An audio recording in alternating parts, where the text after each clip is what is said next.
Selamat datang di dunia novel. Kultivator Junior, mari kita lanjutkan kultivasi berikutnya di Martial God Asura volume 10. Episode 6144, Kebenaran tentang Pembantaian. Karena setelah Huahua datang ke sini, dia pergi mencari Xia Xingchen. Dia tidak tahu tentang perjalanan ke laut pembunuhan abadi ini. Awalnya, klan Naga Totem juga mengirimkan ahli untuk menemani Long Chengyu. Tetapi mengetahui bahwa Long Mucheng akan pergi, klan Naga Totem tidak mengirimkan ahli lagi. Lagi pula, ada banyak hal yang terjadi saat ini, dan ini adalah saat ketika sumber daya manusia terbatas. Klan Naga Totem juga membutuhkan banyak ahli untuk memimpin situasi semua pihak. Jadi yang bersiap menuju laut pembunuhan abadi adalah Chu Feng, Long Chengyu, Long Muxi, Long Mucheng, Long Moxia, dan Long Mochuan. Kami semua siap untuk berangkat, tetapi kami tertarik dengan visi tersebut. Apakah ini sebuah sinyal? Isyarat apa yang diberikan seniormu, alam bela diri leluhur? Egi bertanya. Saya kira begitu, tapi ada kemungkinan lain. Chu Feng tidak yakin apakah ada bahaya di tempat itu saat ini. Jadi Chu Feng meminta Long Chengyu dan yang lainnya untuk pergi ke laut pembunuhan abadi terlebih dahulu dengan alasan ada beberapa masalah yang harus dia tangani. Saya akan menemui mereka nanti. Tapi Long Mucheng memandang Chu Feng dengan curiga. Chu Feng, kamu tahu tentang apa penglihatan itu, kan? Apakah temanmu dalam bahaya? Atau ada reruntuhan yang muncul? Singkatnya, itu adalah hal yang sangat berbahaya, bukan? Begitu Long Mucheng mengatakan ini, dia mengingatkan semua orang, dan semua orang melihat ke arah Chu Feng. Tidak, aku benar-benar ada yang harus dilakukan, kata Chu Feng. Benarkah? Chu Feng, kamu baik-baik saja sekarang. Mengapa sesuatu tiba-tiba terjadi ketika penglihatan itu muncul? Saudaraku, beritahu aku jika ada yang harus kamu lakukan. Jangan membawanya sendiri. Kami adalah saudara. Long Chengyu juga berkata. Chu Feng, aku tidak peduli apa yang terjadi padamu. Aku akan tetap mengikutimu. Long Mucheng hanya menyatakan pendiriannya. Aku akan mengikutimu juga. Bagaimanapun, aku hanya ingin ikut bersenang-senang di laut pembunuhan abadi. Jika kamu tidak pergi, aku akan ikut bersenang-senang. Aku akan mengikutimu kemanapun kamu pergi. Langsung. Bahkan Long Muxi, yang selalu menjadi orang yang tidak banyak bicara, berkata, aku akan pergi bersamamu juga. Tentu saja, Long Moxia dan Long Mochuan juga mengungkapkan pendirian mereka. Oke, kalau begitu aku tidak akan berbohong padamu. Saya memang ingin pergi ke suatu tempat, tapi itu adalah tempat retret salah satu senior saya.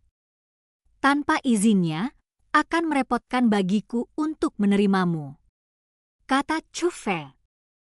Tidak apa-apa, ayo cari tempat tinggal. Asal jangan masuk. Long Chengyu dan yang lainnya mengangguk serempak. Melihat ini, Chu Feng tidak bisa lagi menolak, jadi dia harus berkata, kalau begitu, ayo pergi ke Tanah Rahasia 9 Surga.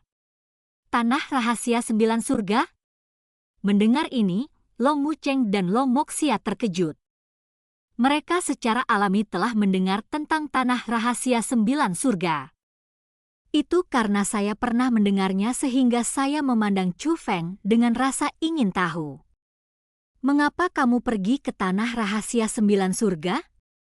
Seniormu ada di Tanah Rahasia 9 Surga? Senior, kamu akan tahu kapan waktunya tiba, betapa hebatnya itu. Long Chengyu berkata dengan berpura-pura menjadi misterius. Setelah itu, mereka menuju pintu masuk terdekat ke Tanah Rahasia 9 Surga. Begitu mereka memasukinya, mereka tiba di Tanah Rahasia 9 Surga hanya dalam waktu 1 jam. biarkan aku pergi, apa yang terjadi? Melihat situasi di dalam tanah rahasia 9 surga, belum lagi Long Mucheng, bahkan Long Moxia dan Long Mochuan adalah orang-orang yang mulut terbuka dan tidak bisa lagi tenang. Lagi pula, sebagai spiritualis dunia, mereka semakin mendambakan tanah rahasia 9 surga ini.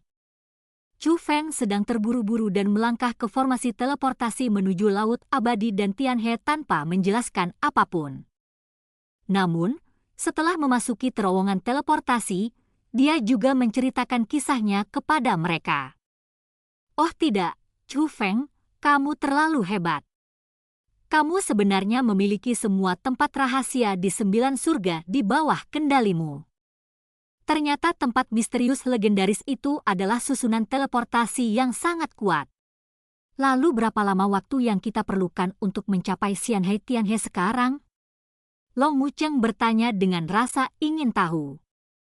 Ini sekitar 1 jam, kata Chu Feng. 1 jam? Bukankah ini terlalu cepat? Dunia seni bela diri yang luas ini adalah rumahmu, kamu bisa pergi kemanapun kamu mau.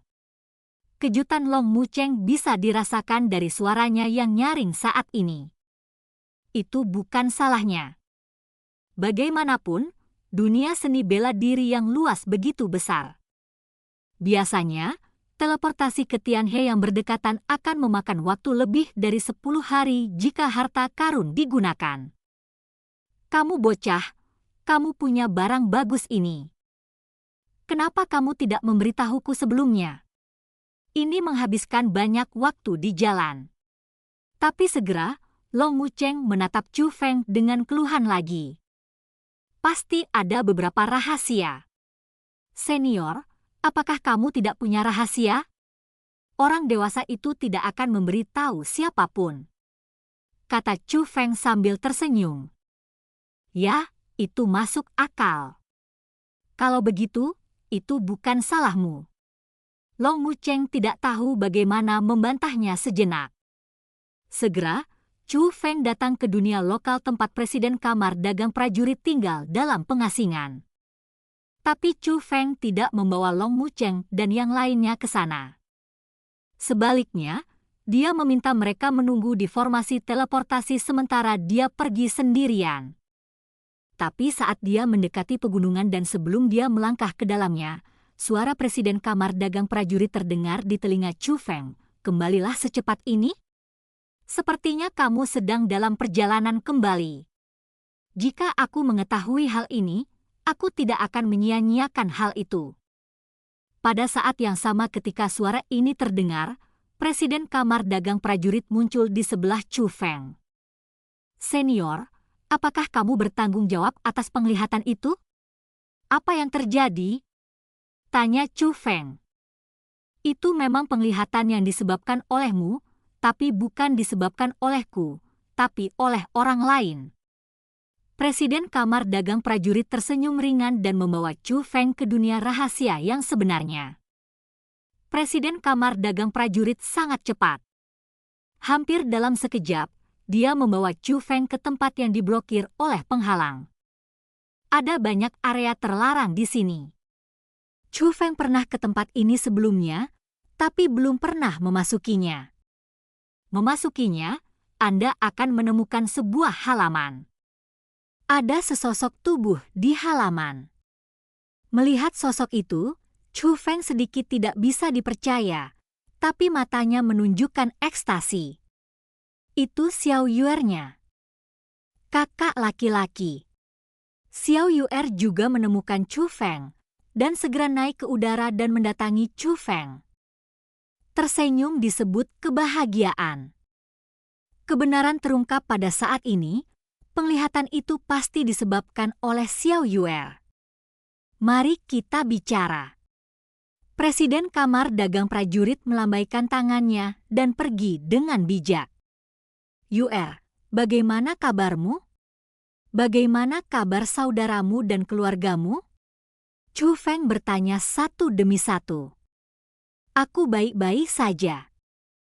Tidakkah menurutmu aku baik-baik saja?